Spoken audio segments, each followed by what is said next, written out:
morning, good afternoon, and good evening, everyone. Welcome to the Cities on the Frontline speaker series.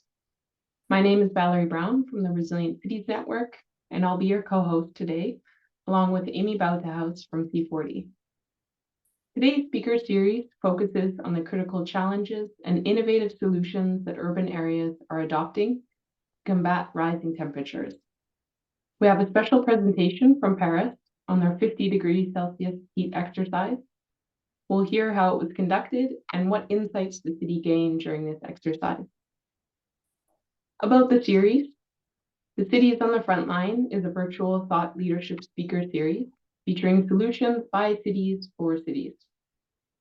The speaker series began in 2020 through a partnership between Resilient Cities Network and the World Bank Cities Resilience Program. The series provides city practitioners, industry, and residents with a platform for knowledge exchange. As I mentioned, today's session is co-hosted by C40, and it is also attended by Archrock. This is part of a growing collaboration between our three organizations, C40, Resilient Cities Network, and the Archrock, on heat-related knowledge exchange and programming for cities.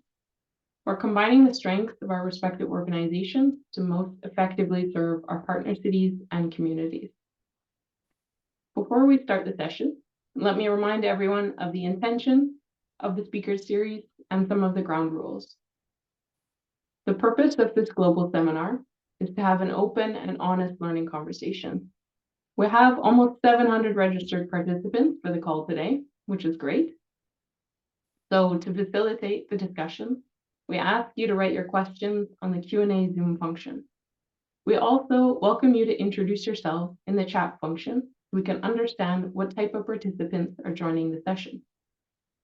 As we have both English and French speaking panelists on this webinar, you can access the French and English interpretation support if needed. To access this option, just look to the bottom of your screen and you should see a little globe that says interpretation underneath it. You can click that and click the language you would like to hear. You'll also be able to hear the original audio at a low volume, but you can choose to mute it from the same tab. To hear interpretation language only, click mute original audio. Please take note that the recording of this session, as well as the summary and presentation material, will be posted online on the Resilient Cities Network website. And thanks. I'm now going to pass on to Amy, who's going to tell you more about our topic today and our speakers. Wonderful. Thank you so much, Valerie. I'm so glad to be here. Once again, my name is Amy Boutehouse. I'm the Senior Manager for Urban Heat at C40, and I'm based in Toronto in Canada. So C40, as some of you know well, is a network of nearly 100 mayors of the world's leading cities that are united in action to confront the climate crisis. And one of my main roles at C40 is to coordinate our Cool Cities Network, which is a network of over 40 cities who have committed to addressing extreme heat and to sharing their work across the network. And I know many of you members are here today, and of course the city of Paris is also an active member. At the core of what we do in C40 is sharing lessons learned across cities, because we really believe that cities have the solutions to extreme heat and other challenges that we're facing, and that cities can really learn best from each other. So that's why I'm so glad to be here to host this session about the City of Paris 50-degree crisis event.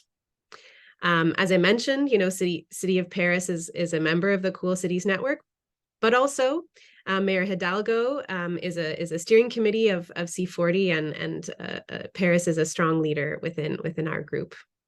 So the 50-degree Paris crisis event, as you will learn more about, was a role-playing exercise to imagine an extreme heat wave hitting the city of Paris in the year 2032, with temperatures reaching 50 degrees or 122 degrees Fahrenheit.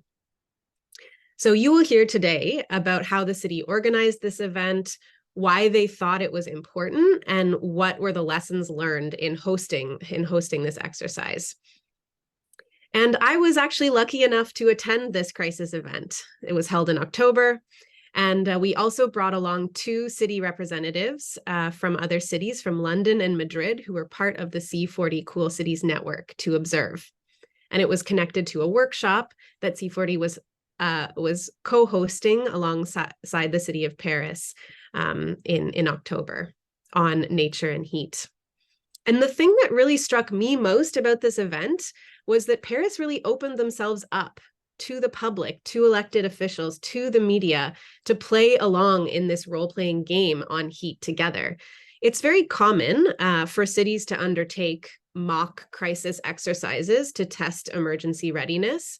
I was part of such exercises working at the City of Toronto before my time at C40.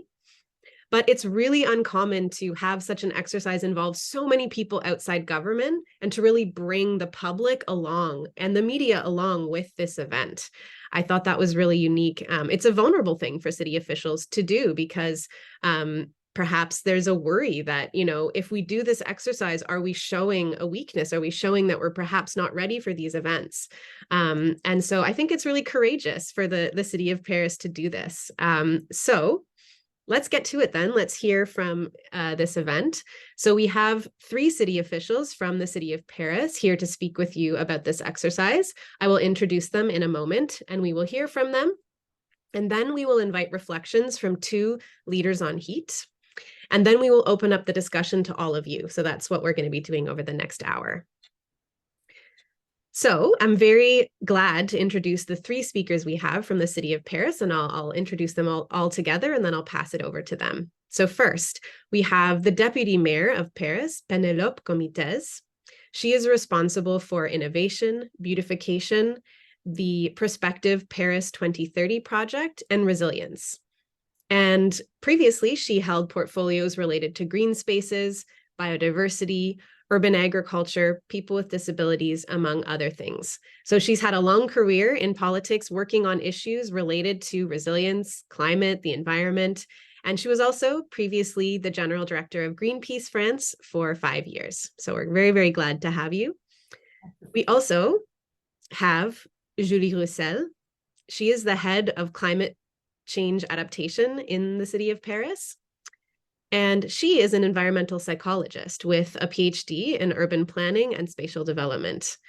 She is a research associate at Université Gustave Eiffel and teaches at several universities and engineering schools. And she worked as an associate to the Deputy Mayor of Paris in charge of transport, mobility, highways, and public spaces. And then she joined the mobility agency within the city of Paris to develop the pedestrian strategy for the city. And then in 2019, she joined the City of Paris climate team, where she coordinates and implements the adaptation work for the city. And then finally, we have Fanny Cohen. Fanny is the project manager. She's a project manager at the Ecological Transition and Climate Department. And she actually coordinated this 50-degree exercise. She is a graduate of philosophy, management, and communication. And she has held a number of senior positions in cultural organizations in the city. And she has implemented public policy for the city of Paris for several cultural sectors. So thank you so much to the 3 of you for being here. Bienvenue à Adjointe Maire de Paris Comitès, à Julie et à Fanny. Nous sommes ravis de vous entendre aujourd'hui à propos de ce projet. And I'll pass it over to you, à vous. Merci beaucoup à vous de nous avoir invités à présenter cet exercice du mois d'octobre. Peut-être pour reconceptualiser cet exercice, il a constitué pour nous un temps fort de la refonte de la stratégie de résilience sur laquelle nous travaillons depuis maintenant octobre 2022. Cette refonte de la stratégie de résilience, elle vise effectivement à tirer les leçons des différentes crises que nous avons pu traverser ces dernières années, et puis à essayer d'anticiper toutes les crises qui pourraient potentiellement nous arriver.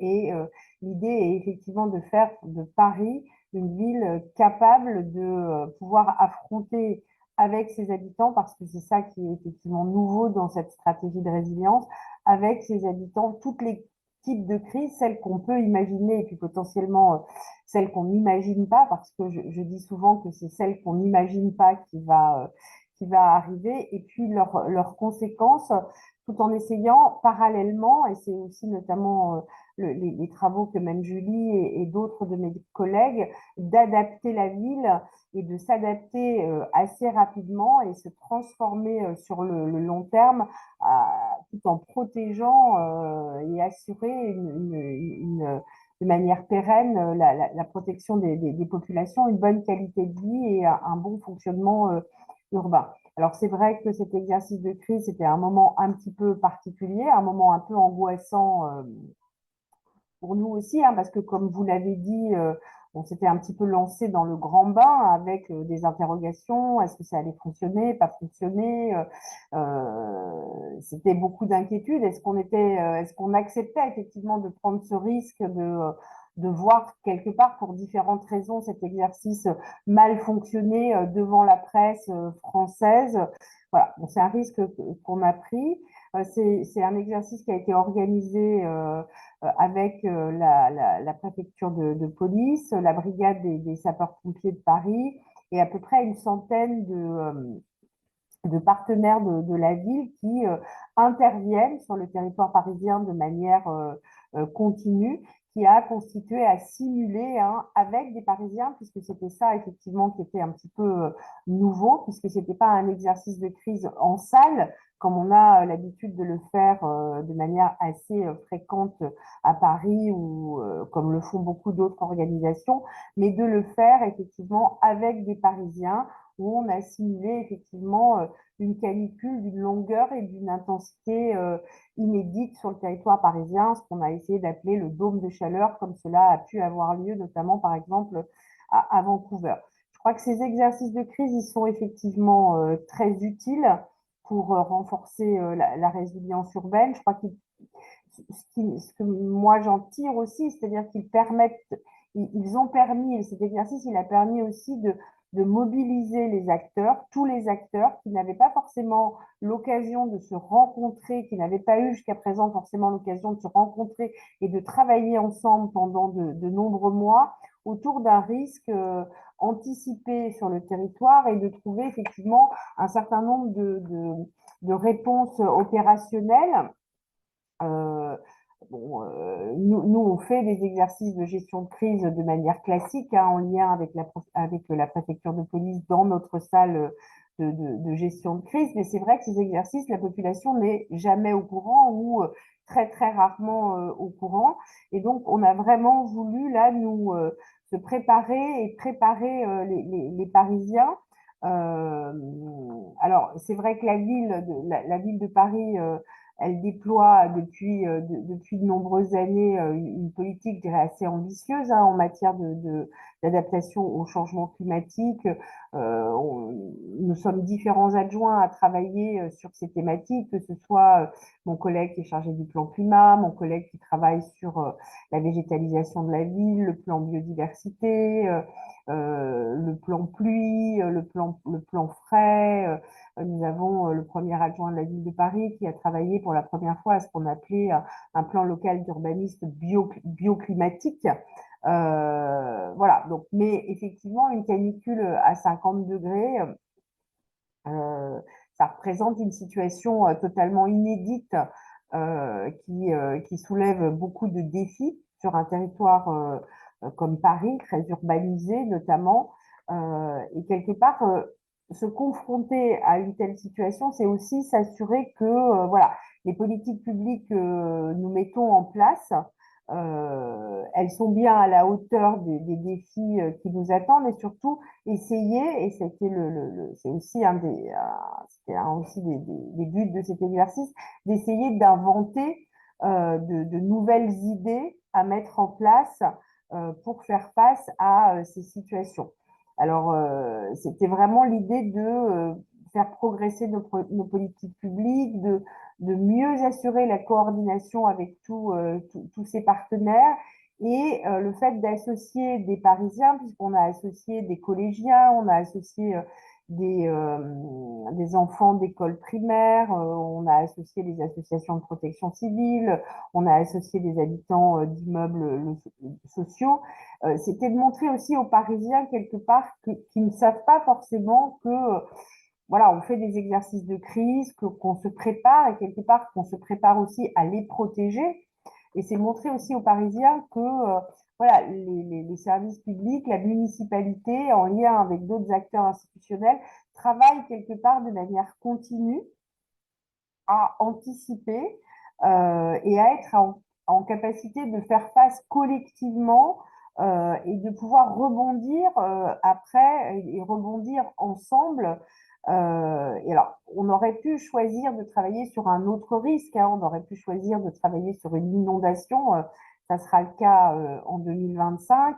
On aurait pu choisir de travailler par exemple sur un blackout total de télécommunications. On a choisi effectivement la canicule extrême parce que on sait que c'est même plus un risque quelque part. On sait que c'est quelque chose. On a vécu des canicules importantes ces dernières années, mais on sait que c'est quelque part voilà.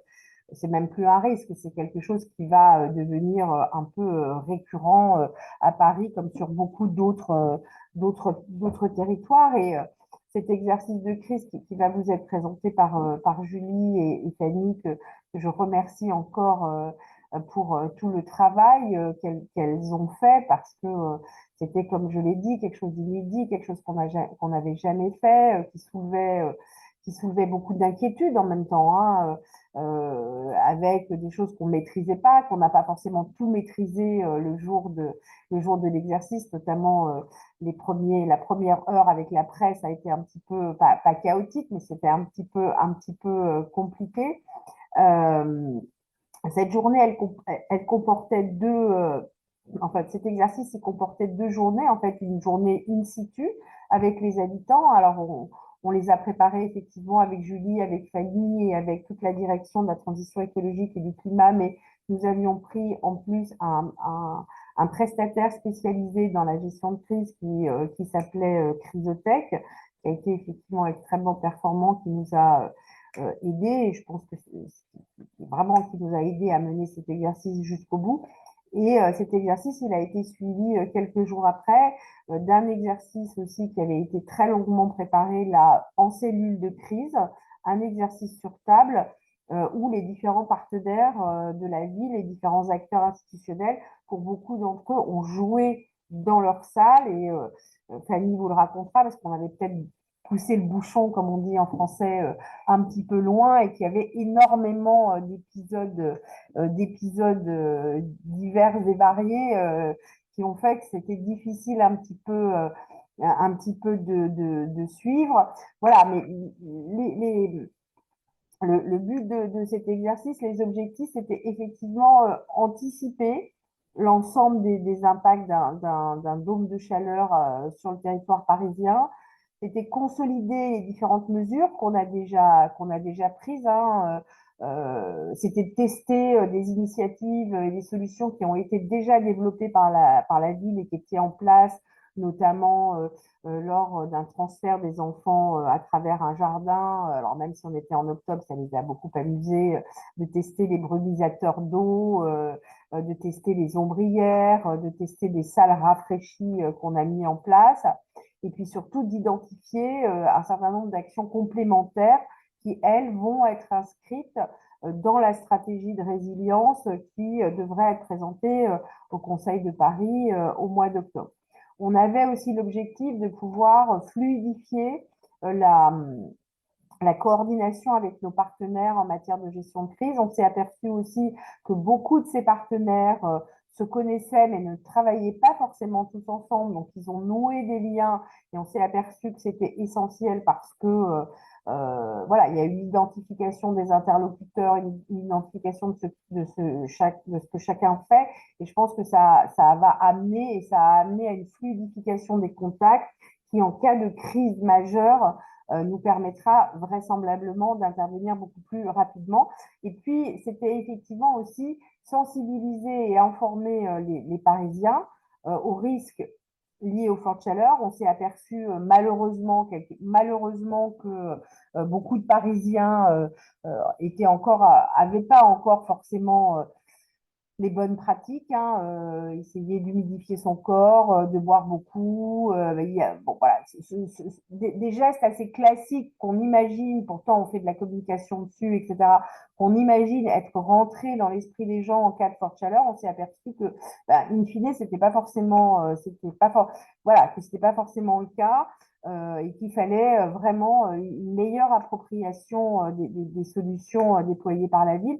Et puis surtout, c'était l'idée de montrer aux Parisiens qu'en cas de crise, chacun peut agir à son niveau et que chacun peut agir ensemble. Et c'est notamment pour ça que dans la stratégie de résilience, on aura un item aussi sur les solidarités de proximité, parce qu'on s'aperçoit effectivement que on ne traverse pas ces crises tout seul, mais qu'on les traverse de manière collective et qu'on les surmonte de manière collective et que les solidarités de proximité, de convivialité, de l'entraide au niveau du quartier, peut-être à des micro-niveaux parisiens, sont extrêmement importantes. Et comme je l'ai dit, c'était identifier des pistes d'action pour notre nouvelle stratégie de résilience, aussi bien en matière de résilience climatique, mais on ne va pas refaire dans la stratégie de résilience le plan climat parce que ce serait redondant, mais surtout essayer de voir un petit peu comment est-ce qu'on peut agir aussi en matière de gestion de crise. Voilà. Et hop, à Julie. Merci beaucoup, Pénélope, pour cette excellente et riche introduction. On va donc prendre la suite avec Fanny pour présenter donc l'exercice sur des détails un peu plus techniques. Ok, merci beaucoup. Et avant de commencer la présentation, on vous propose justement de vous mettre un petit peu dans l'ambiance en montrant un microfilm, si c'est possible, peut-être de commencer à le lancer, qui est un journal télévision fictif, hein, je vous rassure, c'est pas un enregistrement d'un vrai journal, qui se passe donc en 2032, et l'idée c'était qu'on s'en est servi comme outil aussi pour mettre en ambiance justement les participants aux différents groupes de travail. Donc je vous laisse regarder et on commence la présentation juste après.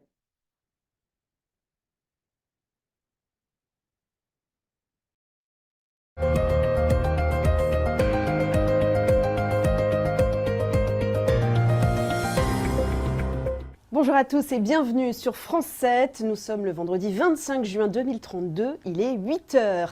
À la une, les fortes températures qui rythment le quotidien des Français et tout particulièrement celui des Franciliennes et des Franciliens.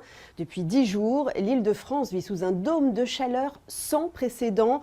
Des records historiques ont été enregistrés par la station météo de Montsouris, dont un pic à 44,7 degrés.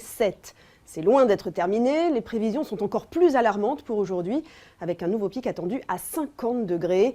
La nuit, la température dépassera les 30 degrés dans Paris et autour de 27 dans les alentours de la capitale. Cette chaleur ne laisse aucun répit aux Parisiens, surtout pour ceux qui y travaillent. Les droits de retrait se multiplient, notamment pour les métiers particulièrement exposés à la chaleur, tels que les ouvriers ou les agents de propreté de la ville. Les températures impactent également les infrastructures critiques. Plusieurs coupures de courant de courte durée se sont produites dans la capitale. Enedis met tout en œuvre pour réparer les pannes, mais les travaux de voirie nécessaires ne peuvent se faire qu'à l'aube pour la sécurité des ouvriers. Face à cette canicule exceptionnelle, Parisiens et touristes s'adaptent comme ils le peuvent.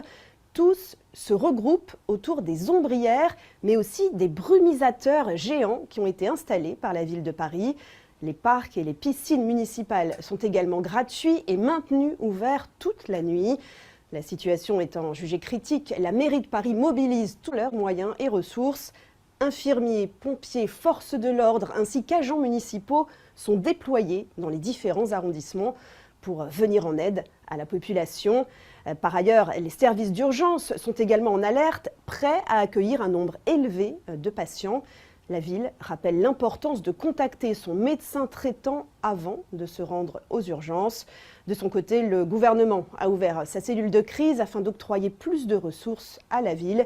Restez avec nous sur France 7, nous reviendrons en détail sur cette situation exceptionnelle dans notre dossier spécial.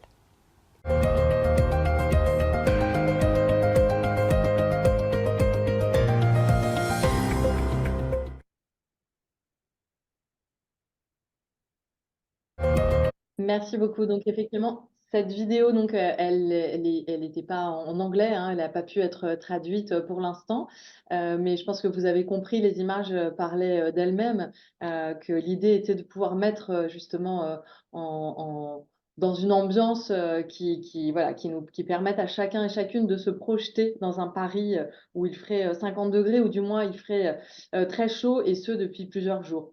On va passer maintenant à la présentation, en commençant peut-être par vous présenter les objectifs. Est-ce qu'on peut changer de slide, s'il vous plaît? Merci, encore. Merci, encore.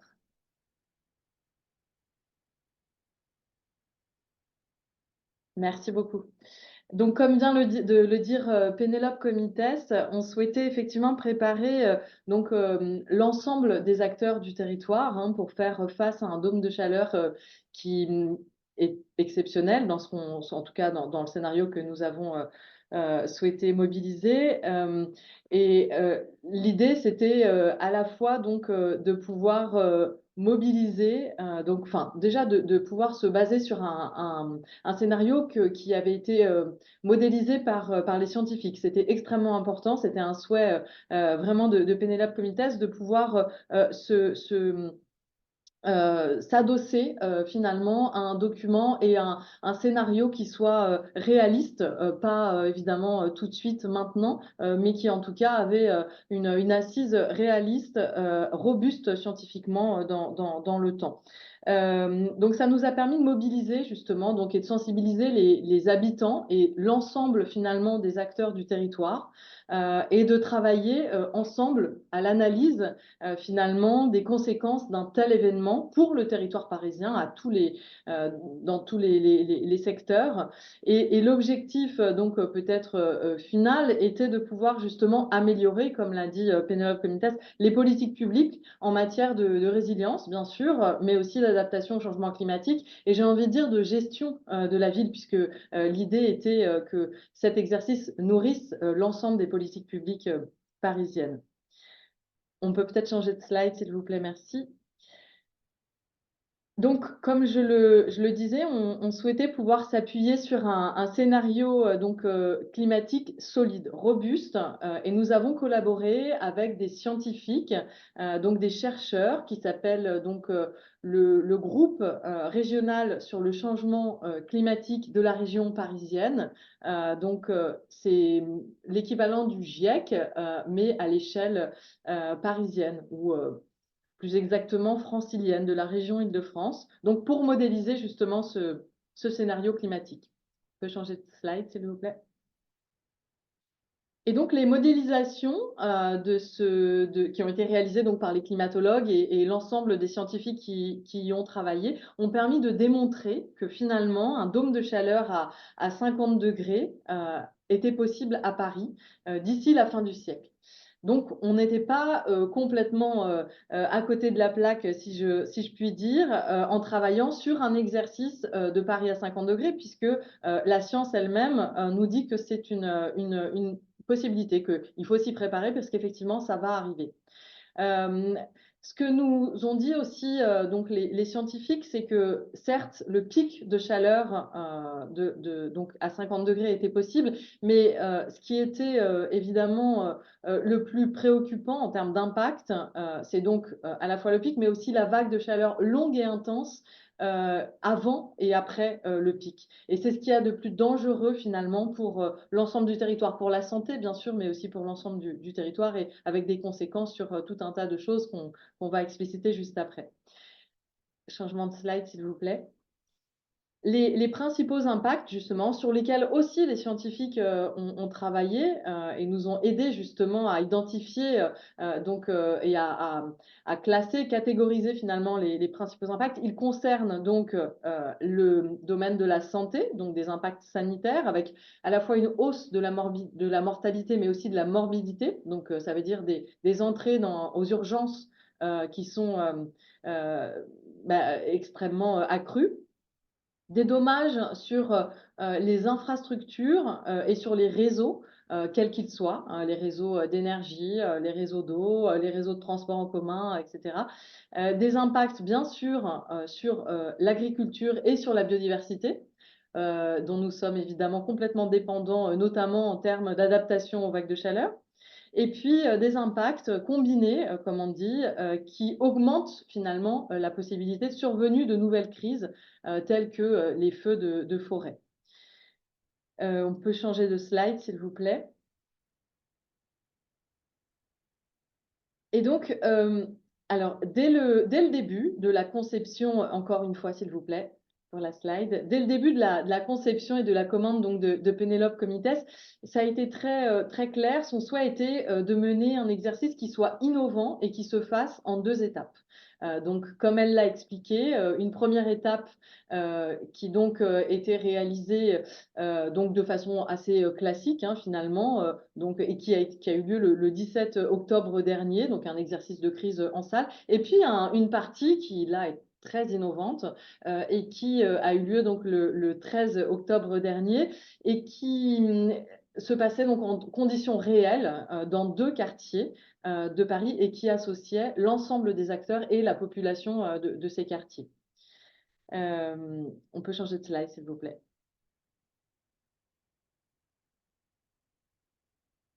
Pour réaliser cet exercice en 2 étapes, donc nous avons réalisé un gros travail de mobilisation de toutes les parties prenantes qui s'affiche donc à l'écran.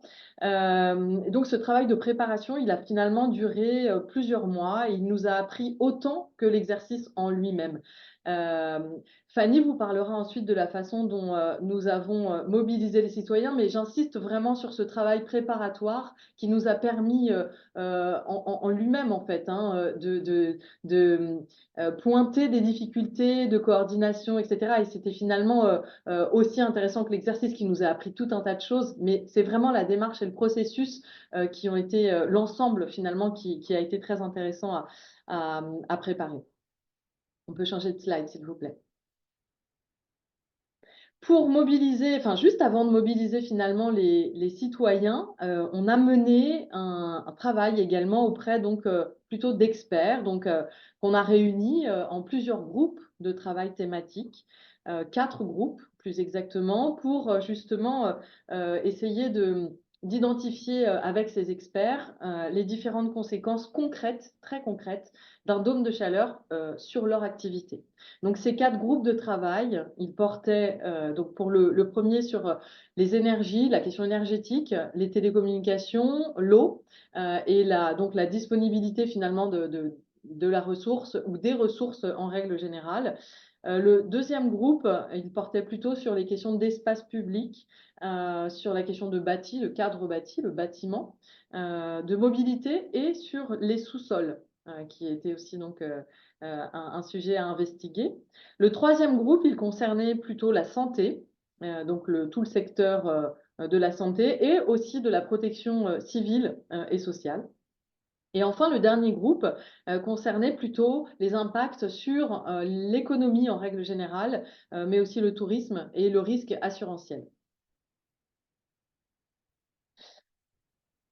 Je crois qu'on peut changer de slide. Donc, vous voyez l'ensemble. Alors, je crois qu'ils n'y sont pas tous d'ailleurs, mais effectivement, on le dira jamais assez pendant la présentation, mais l'ensemble des acteurs qui ont été mobilisés et qui sont très nombreux. Mais je passe maintenant la parole à Fanny. Merci Julie. Donc l'exercice sur le terrain, comme on dit in situ, constitue vraiment une dimension inédite de l'exercice de crise, comme l'ont dit Pénélope Comites et Julie. Donc c'est la première fois hein, qu'une ville mobilise ses habitants pour en faire de véritables acteurs d'un exercice sur le sujet des dômes de chaleur. Donc, 2 arrondissements ont été retenus pour l'exercice sur le terrain, le 13e arrondissement ainsi que le 19e arrondissement. Nous avons choisi un périmètre restreint pour permettre en fait d'établir un parcours qui était réalisable en une demi-journée. Donc, comme vous l'avez vu sur la petite vidéo, nous sommes partis d'une date fictive, le 25 juin 2032. Et nous avons donc mis quelques éléments de contexte pour une mise en ambiance où effectivement la région parisienne connaît depuis 2 semaines une vague de chaleur inédite et la situation devient très difficile. Les températures nocturnes ne descendent pas en dessous de 28 degrés et les prévisions météorologiques donc indiquent un pic de chaleur pouvait irait jusqu'à 50 degrés très prochainement. Donc, l'objectif de l'exercice, et là, on peut passer à la slide suivante, s'il vous plaît.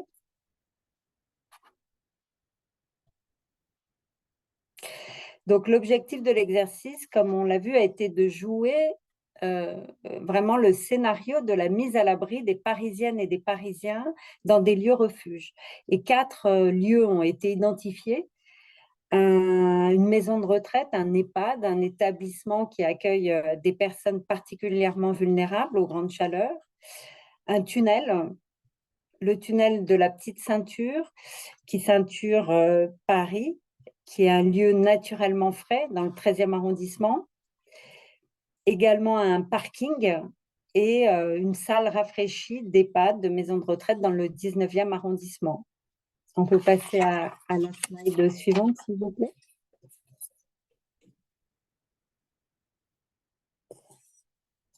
Pour réaliser l'exercice, donc, nous avons utilisé en fait le design fiction et nous avons écrit un véritable scénario qui était fondé sur des conclusions issues des groupes de travail que l'on a menés avec les partenaires dont Julie vient de vous parler. L'idée était vraiment de plonger les acteurs dans une bulle fictionnelle la plus hermétique possible afin de pouvoir observer la réaction des joueurs et en tirer les enseignements. Les joueurs impliqués, en fait, étaient des élèves d'écoles primaires, d'écoles secondaires, mais également des résidents d'immeubles sociaux et des habitants aux alentours, des immeubles aux alentours. Et pour chaque séquence, chacun avait un rôle à jouer et des événements étaient simulés. Alors, ce serait un peu trop long de vous détailler l'ensemble des 2 scénarios et de vous citer tous les éléments pour chaque séquence, mais je prendrai quelques exemples pour illustrer ce qui a été joué. Par exemple, les enfants ont été pris de malaise. Les services d'urgence ont été appelés pour intervenir. Nous avons simulé aussi une situation d'intoxication, intoxication au monoxyde de carbone, avec l'intervention des sapeurs-pompiers de Paris, qui ont procédé en fait à une levée de doute. Et on s'aperçoit que les enfants malades ont en fait été victimes d'une simple intoxication alimentaire qui était due à la rupture de la chaîne de froid.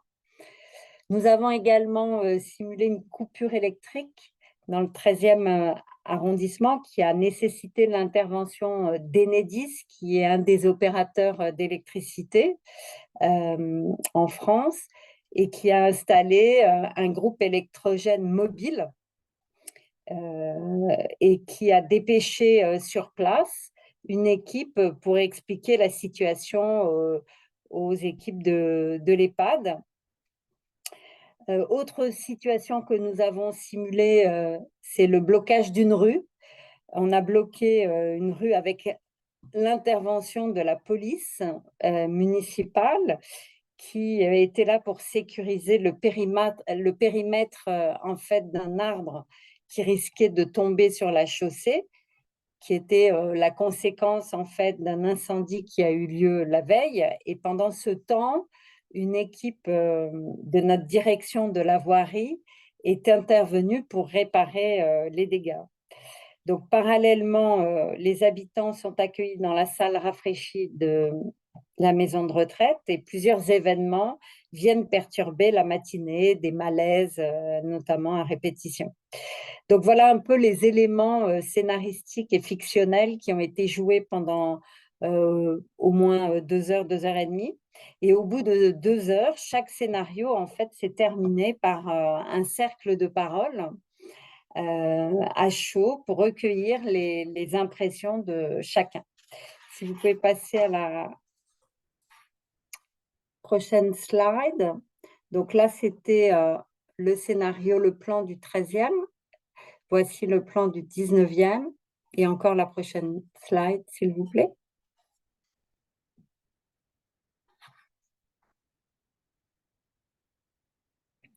Merci. Sur le plan logistique, on voit que la réalisation d'un exercice de cette envergure présente des enjeux organisationnels très importants, comme Pénélope Comitès l'indiquait. Le nombre d'acteurs impliqués au total dans cet exercice était très conséquent. Donc, pour l'exercice sur le terrain, on avait 35 structures actives et joueuses. Et il a nécessité donc un pilotage transversal important, ce qui a supposé une méthodologie structurée, rigoureuse, des échanges bilatéraux réguliers avec chaque partenaire mobilisé pour identifier en fait avec eux les actions les plus pertinentes à mener, puisque pour nous, l'idée et l'enjeu était vraiment d'avoir un scénario le plus réaliste possible. Et plusieurs réunions préparatoires sur site dans les arrondissements concernés ont été organisées avec l'ensemble des participants. Donc, on peut passer à la prochaine slide, s'il vous plaît.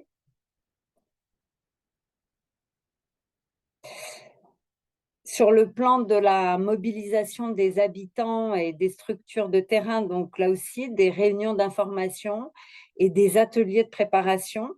Ces ateliers avaient vocation à vraiment aussi sensibiliser à la fois les habitants et les enfants qui jouaient le jour J.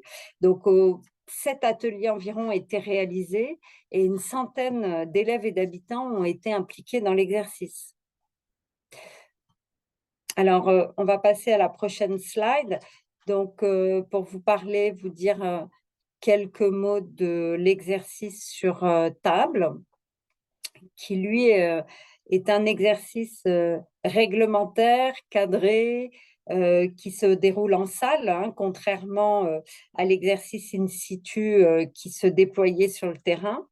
Il s'est déroulé donc quelques jours après l'exercice terrain et il a duré 3 heures. Il a été organisé dans 3 lieux différents. On avait la salle d'animation avec les complices des structures qui participaient, la cellule centrale de crise de la ville pour les joueurs de la ville de Paris et en coordination en lien avec différentes cellules de crise de différents partenaires et notamment la cellule de crise de la préfecture de police de Paris. Donc, la mise en ambiance des joueurs a commencé une semaine avant et un retour d'expérience, là aussi à chaud, a été fait à l'issue de l'exercice. Si on peut passer à la prochaine slide, s'il vous plaît. Donc là, vous pouvez apercevoir un petit peu l'ampleur de la logique partenariale où chacun a pris part. Plusieurs partenaires donc, ont pris part à l'exercice, comme par exemple donc aussi bien les opérateurs de téléphonie, les partenaires sociaux, le préfet de région d'Île-de-France, l'opérateur d'électricité Enedis, la SNCF et la préfecture de police de Paris. Donc, un exercice qui a aussi été qui a impliqué beaucoup de partenaires. On peut passer à la prochaine slide, s'il vous plaît.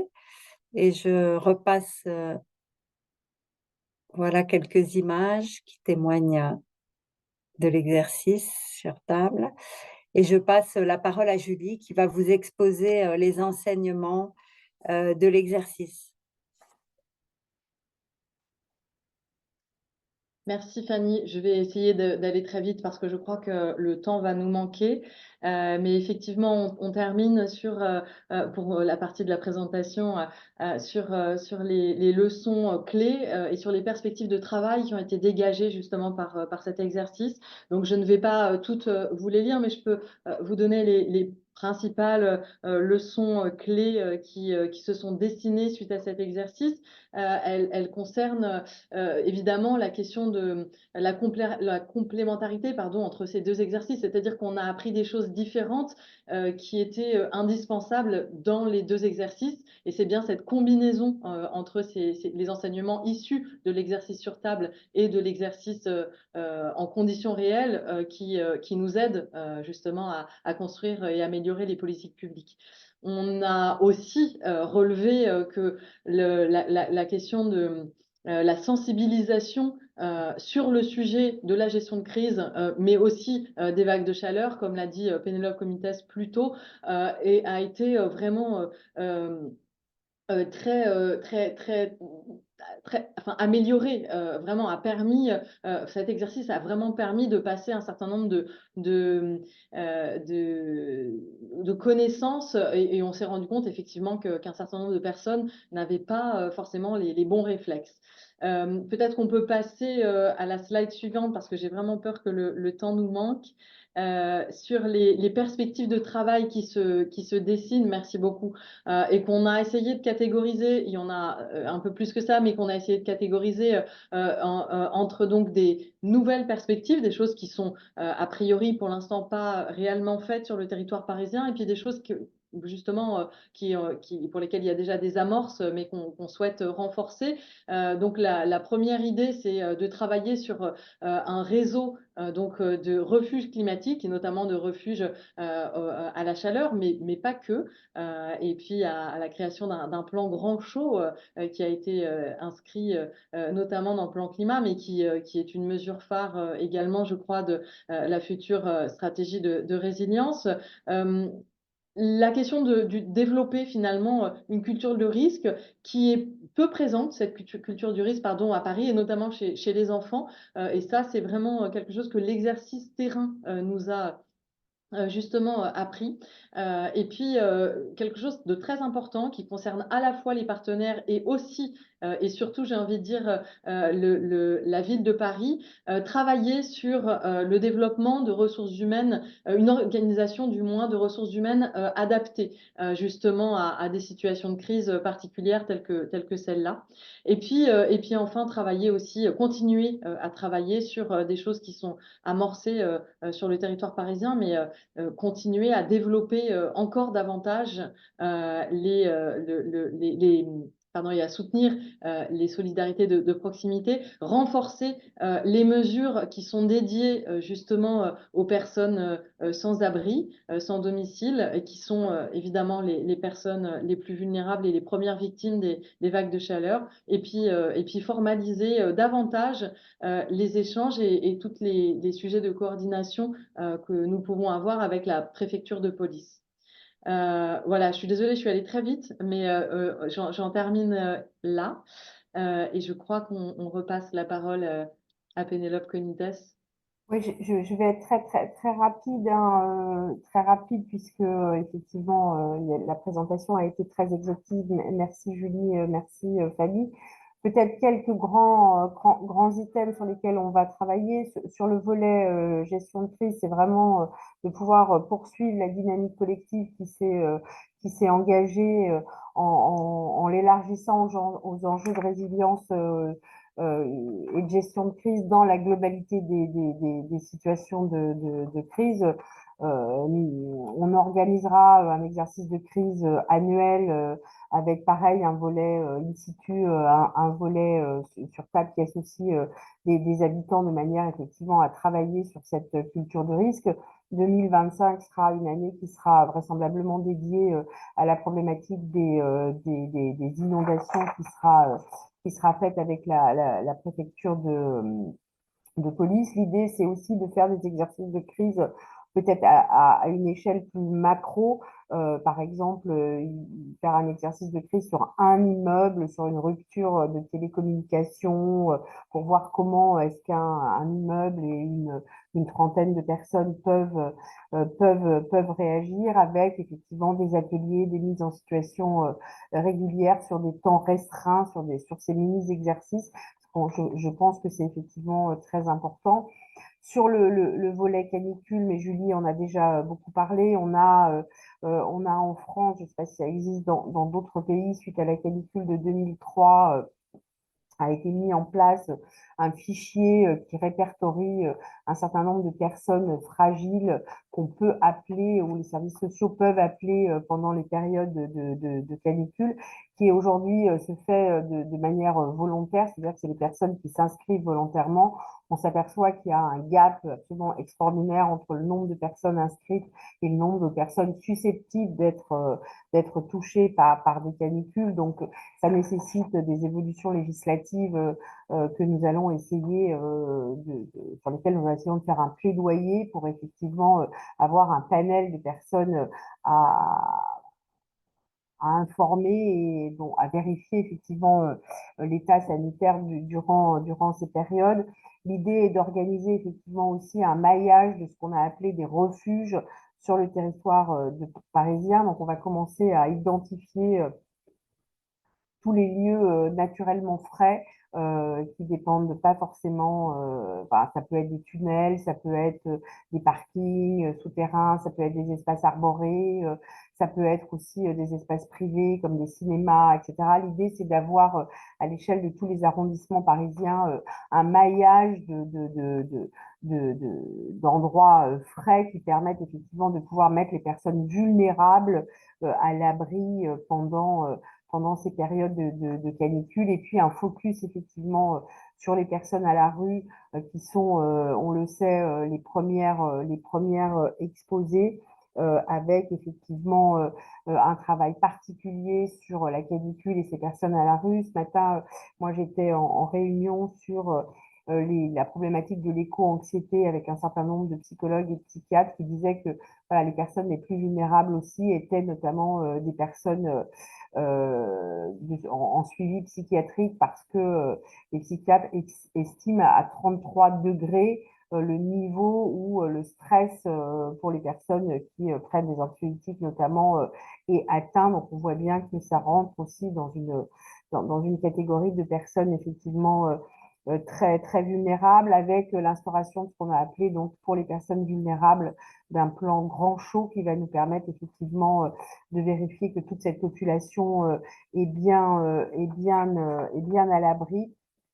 Voilà, je pense que cet exercice, il nous amène à être, à être sûr que voilà, il faut accélérer de manière extrêmement importante nos politiques en matière de résilience climatique, mais aussi en matière de gestion de canicule et en matière d'adaptation à la ville, de rénovation thermique. Et le dernier item, je pense que c'est effectivement cette acculturation de la population à la culture du risque, qui n'existe pas en France, qui existe qui existe au Japon, par exemple, notamment, où ces exercices sont faits très, très régulièrement, et où un des axes pour nous sera d'associer effectivement les Parisiens de manière extrêmement fréquente, de manière à développer cette culture de risque. Voilà. Merci beaucoup, en tout cas, pour nous avoir permis de présenter cet exercice.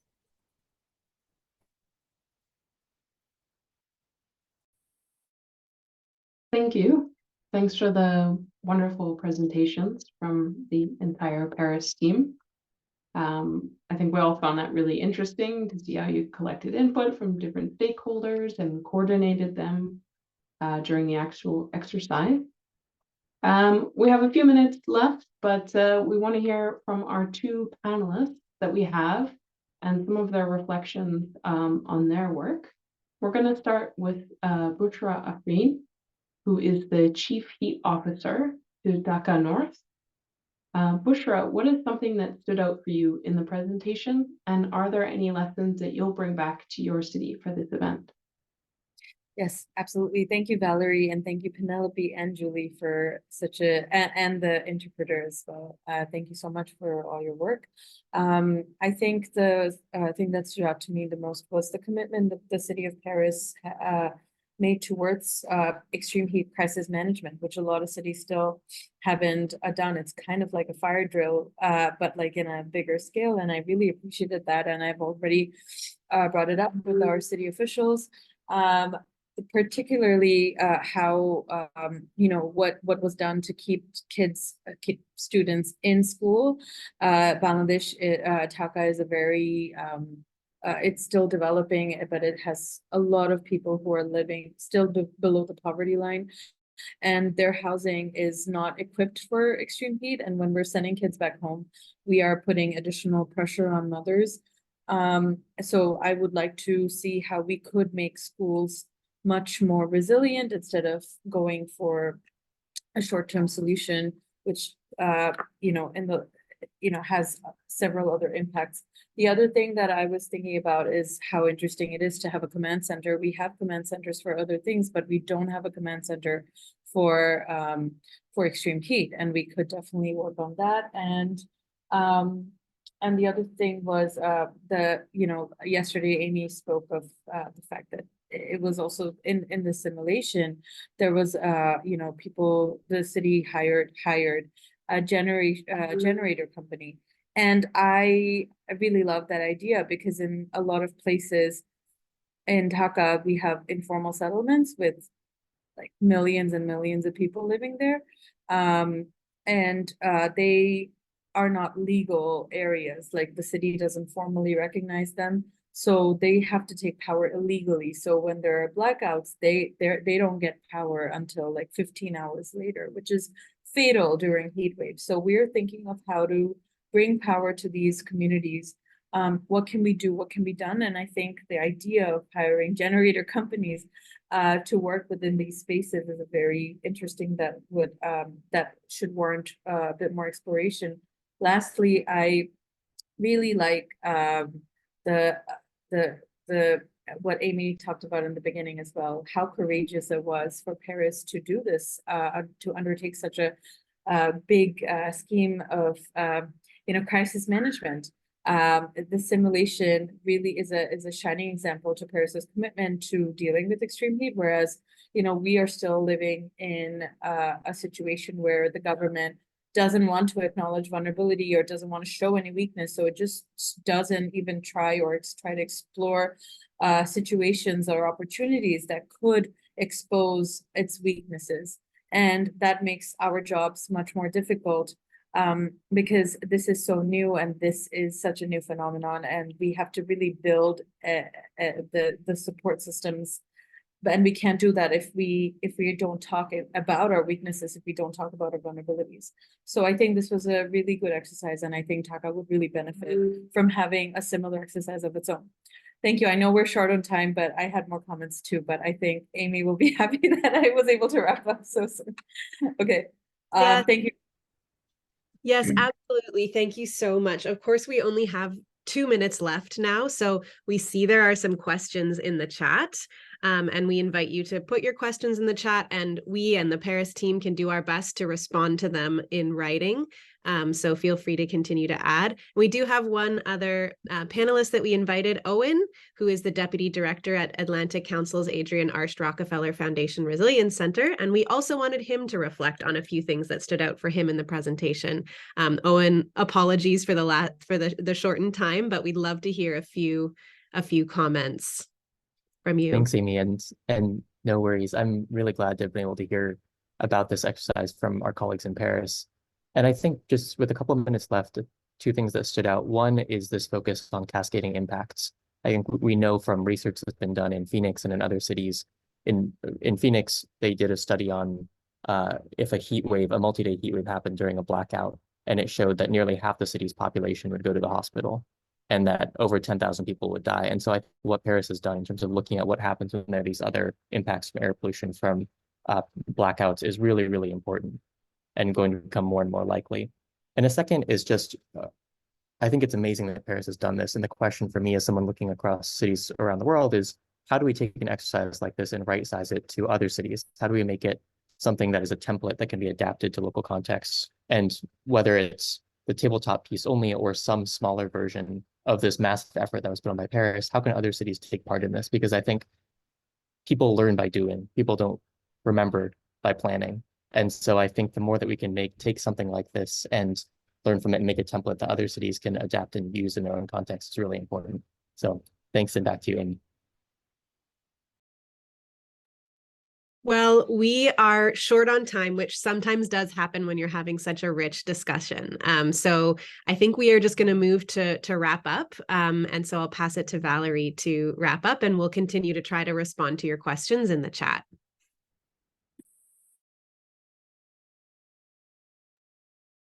Great, thanks, Amy. And a big thank you to everyone for their contributions today. To all of the presentations, the panelists, and of course to Amy at C40 for co-hosting with me. It was really wonderful to hear everyone's perspectives and insights. For everyone, you can look to the Resilient Cities Network website for the session recording and the summary. We'll post it on there soon. The next Cities on the Frontline session will be on SMEs and digital inclusion. This will be on May 23rd. And finally, C40, the Resilient Cities Network, and Archrock are launching a series of urban heat task forces.